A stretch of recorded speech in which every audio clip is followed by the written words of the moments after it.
वो हल्फ क्या है?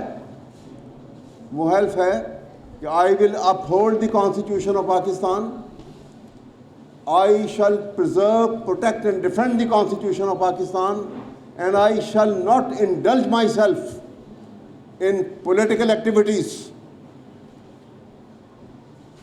इस हल्फ के उठाने के बाद आइन के अंदर, आइन के तहत आप किसकी इजाज़त से उन जज साहबान के मामलात में दखल अंदाजी कर रहे हैं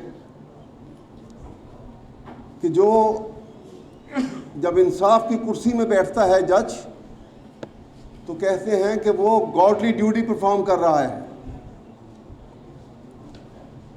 आप हल्फ लेकर एक ऐसे शख्स को गॉडली ड्यूटी परफॉर्म करने से रोकना चाहते हैं जो उसके मनसब की रिक्वायरमेंट है।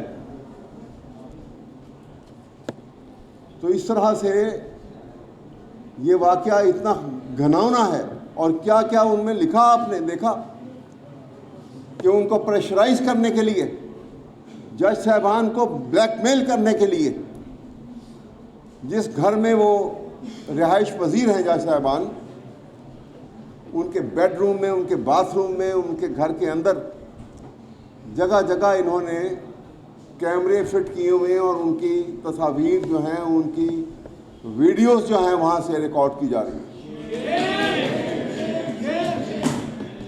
इससे घिनौना, इससे अखलाक से गिरा हुआ वाक़या सोचा नहीं जा सकता। मैं आपको एक वाक़या तारीख़ के हवाले से बताना चाहता हूँ। हज़रत उमर के ज़माने की बात, ये रिपोर्टेड वाक़या है जो मैं आपको बता रहा हूँ। मुस्तकिल बहुत सी किताबों में ये रिपोर्ट हुआ। एक घर के पास से गुज़र रहे थे कि घर की चार दीवारी के पास से जब गुज़र रहे थे तो उनको लगा कि घर के अंदर सहन में कोई एक खातून कोई गाना गा रही है और एक आदमी साथ बैठा हुआ है। उन्होंने ऊपर से झांक के जब देखा और वो शराब भी पी रहा है, तो बड़े जलाली थे हज़रत उमर। उन्होंने वहाँ से आवाज़ दी, उन्होंने कहा देखो तुमने कानून जो है उसको तोड़ा है और ये जो तुमने हरकत की है तुम्हें सख्त सज़ा मिलेगी इसकी। उस आदमी ने वहाँ से जवाब दिया, उसने कहा उमर मैंने एक गुनाह किया है और तुमने 3 गुनाह किए हैं। पहला गुनाह किया कि तुमने तजस्सुस किया मेरे मुतालिक, दूसरा गुनाह किया कि तुम इजाज़त लेके घर के जो रास्ता अंदर आने का है उधर से अंदर नहीं आए, तुमने झांक के देखा है। और लिहाजा जब ये उसने ये आगे से कहा तो हज़रत उमर ने बाकायदा माजरत की उससे उसी वक्त। ये रिकॉर्डेड वाक़या है। पाकिस्तान का आइन चादर और चार दीवारी के तहफ़्फ़ुज़ की कसम खाता है। आर्टिकल 14 देखिए, सेल्फ रिस्पेक्ट। तो उसके बाद ये वाक़या होना, और ये वाक़या लगता है कि जज साहबान एक ऐसे सैचुरेटेड पॉइंट तक पहुँचे हैं कि जहाँ उनकी बर्दाश्त ख़त्म हो गई और वो मजबूर हो गए कि कलेक्टिवली उन्होंने एक लेटर लिखा है सुप्रीम जुडिशल काउंसिल को।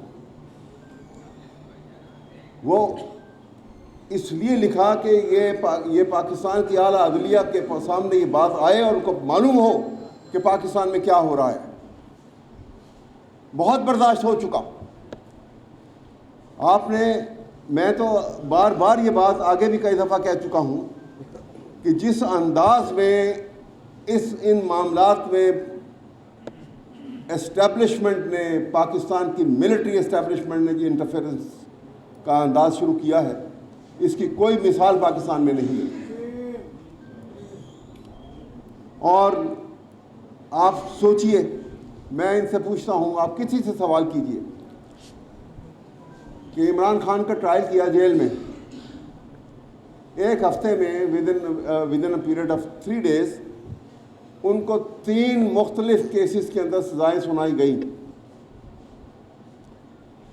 और कभी गौर किया आपने कि किसने मजबूर किया था ट्रायल कोर्ट के जज को कि तुम जेल में रात को 12 बजे 1 बजे तक बैठ के शहादत रिकॉर्ड करोगे, वहां से नहीं उठोगे?